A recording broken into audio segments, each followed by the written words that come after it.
नमस्कार। आज हम एक ऐसे संगठन को समझने की कोशिश करेंगे जो खुद को सांस्कृतिक कहता है, लेकिन जिसका असर भारत की राजनीति पर शायद सबसे ज्यादा है। जी हाँ, हम बात कर रहे हैं राष्ट्रीय स्वयंसेवक संघ यानी आरएसएस की। तो ये जो टैग है सांस्कृतिक संगठन, इसके पीछे आखिर है क्या? ये संगठन असल में काम कैसे करता है और भारतीय समाज और राजनीति पर इसकी इतनी गहरी पकड़ क्यों है? चलिए आज इन्हीं सवालों के जवाब ढूंढते हैं। तो चलिए सबसे पहले एकदम बेसिक से शुरू करते हैं। आखिर ये संघ है क्या? आरएसएस खुद को किस तरह से देखता है? आरएसएस के हिसाब से अगर देखें तो वो खुद को कोई पॉलिटिकल पार्टी नहीं बल्कि एक सामाजिक सांस्कृतिक आंदोलन मानते हैं। उनका मकसद एक ही है, राष्ट्र निर्माण। और ये मकसद आप कह सकते हैं 4 पिलर्स पर टिका है।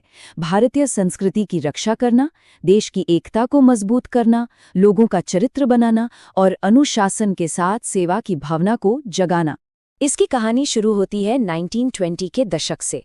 साल था 1925, जगह थी नागपुर और संस्थापक थे डॉक्टर के.बी. हेडगेवार।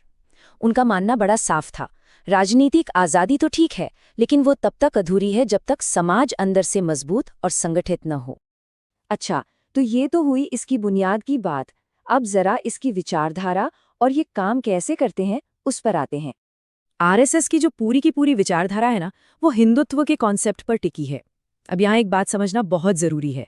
आरएसएस के लिए हिंदुत्व कोई धर्म या पूजा पाठ की विधि नहीं है, बल्कि ये एक सांस्कृतिक जीवन शैली है जो भारत की हजारों साल पुरानी सभ्यता और परंपराओं से जुड़ी है। और इसी से इनके मूल सिद्धांत निकलते हैं: राष्ट्र सबसे पहले, अनुशासन और सेवा। तो इस पूरी आइडियोलॉजी को जमीन पर कैसे उतारा जाता है? इसका जवाब है शाखा। ये समझ लीजिए कि आरएसएस की सबसे छोटी लेकिन सबसे जरूरी यूनिट है। रोजाना लगने वाली इन शाखाओं में एक्सरसाइज होती है, देशभक्ति के गीत गाए जाते हैं, देश दुनिया के मुद्दों पर चर्चा होती है और अनुशासन सिखाया जाता है। इसी के जरिए एक एक व्यक्ति को संघ की विचारधारा से जोड़ा जाता है। ठीक है, तो अब जब हम इसकी नींव समझ चुके हैं, तो चलिए अब इसके उन पहलुओं पर बात करते हैं जिन पर सबसे ज्यादा बहस होती है, यानी कि राजनीति में इसका रोल और इससे जुड़े विवाद। आज़ादी की लड़ाई में आरएसएस का क्या रोल था? ये एक ऐसा सवाल है जो आज तक पूछा जाता है। एक तरफ संघ का कहना है कि उनका फोकस समाज को अंदर से मजबूत करने पर था, क्योंकि एक मजबूत समाज ही सच्ची आज़ादी पा सकता है। वहीं दूसरी तरफ जो इनके आलोचक हैं, खासकर कांग्रेस और वामपंथी दल, वो ये आरोप लगाते हैं कि आरएसएस ने स्वतंत्रता आंदोलन में सीधे तौर पर हिस्सा नहीं लिया। और आपको पता है, अपने पूरे इतिहास में राष्ट्रीय स्वयंसेवक संघ पर 3 बार बैन भी लग चुका है।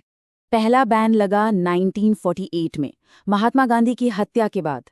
दूसरी बार 1975 में, जब देश में इमरजेंसी लगी थी। और तीसरा बैन लगा 1992 में, बाबरी मस्जिद विध्वंस के बाद। लेकिन हाँ, ये बात भी जरूरी है कि हर बार जांच के बाद ये बैन हटा लिए गए। अब बात करते हैं संघ परिवार की। ये टर्म आपने कई बार सुना होगा। इसे आप एक बड़े से पेड़ की तरह सोच सकते हैं, जिसकी जड़ तो आरएसएस है, लेकिन उसकी कई शाखाएं समाज के अलग अलग हिस्सों में फैली हैं। जैसे राजनीति में बीजेपी, छात्रों के बीच एबीवीपी और सामाजिक कामों के लिए सेवा भारती। ये सब संगठन वैचारिक तौर पर तो जुड़े हैं, पर अपने अपने फील्ड में आज़ादी से काम करते हैं। तो सबसे जरूरी बात यहाँ समझने वाली ये है कि आरएसएस सीधे सीधे पॉलिटिक्स में हिस्सा नहीं लेता, लेकिन हाँ, बीजेपी का आइडियोलॉजिकल मेंटर मतलब वैचारिक गुरु उसे ही माना जाता है। बीजेपी के ज्यादातर बड़े नेताओं की जो राजनीतिक ट्रेनिंग है वो आरएसएस से ही शुरू हुई है। अच्छा, राजनीति और विवादों से हटकर देखें तो आरएसएस की पहचान का एक और बहुत बड़ा हिस्सा है, और वो है इसके सामाजिक सेवा के काम। आरएसएस की एक और पहचान है उसके सेवा कार्य। आप देखिए, देश में जब भी कोई बड़ी आपदा आती है, चाहे वो बाढ़ हो, भूकंप हो या हाल ही में हमने जो कोविड महामारी देखी, इसके स्वयंसेवक अक्सर जमीन पर सबसे पहले मदद के लिए पहुंचते हैं। इसके अलावा ब्लड डोनेशन कैंप्स, शिक्षा और हेल्थ से जुड़े काम भी देश भर में लगातार चलते रहते हैं।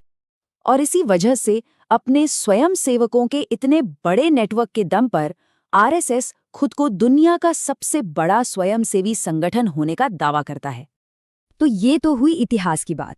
अब देखते हैं कि आज के दौर में आरएसएस का क्या स्वरूप है, इसका ध्यान किन मुद्दों पर है और इस पर क्या आलोचनाएं होती हैं। आज की तारीख में आरएसएस का फोकस कुछ खास मुद्दों पर है, जैसे कि राष्ट्रवाद को और मजबूत करना, जनसंख्या असंतुलन का मुद्दा, शिक्षा व्यवस्था का भारतीयकरण करना, समाज में समरसता लाना और आत्मनिर्भर भारत का सपना। ये सभी मुद्दे इनके राष्ट्र निर्माण के लक्ष्य से ही जुड़े हुए हैं। और जाहिर है, जब इतने बड़े मुद्दे हैं तो इन पर बहस और आलोचना भी होती है। आप देख सकते हैं, एक तरफ आरएसएस पर अल्पसंख्यकों के खिलाफ भेदभाव और राजनीति में दखल देने के आरोप लगते हैं, तो वहीं दूसरी तरफ आरएसएस का जवाब होता है कि वो सभी भारतीयों को बराबर मानता है और उसकी पहली प्राथमिकता हमेशा देश है, कोई राजनीतिक दल नहीं। तो आखिर में हम क्या कहें, आरएसएस को आप एक राष्ट्र निर्माता की तरह देखें या एक विवादास्पद ताकत के रूप में, ये देखने वाले पर है। लेकिन एक बात तो बिल्कुल साफ है, भारतीय राजनीति और समाज पर इसका प्रभाव बहुत बड़ा और निर्णायक है। इसे समझे बिना आज के भारत को पूरी तरह समझना शायद मुमकिन नहीं है।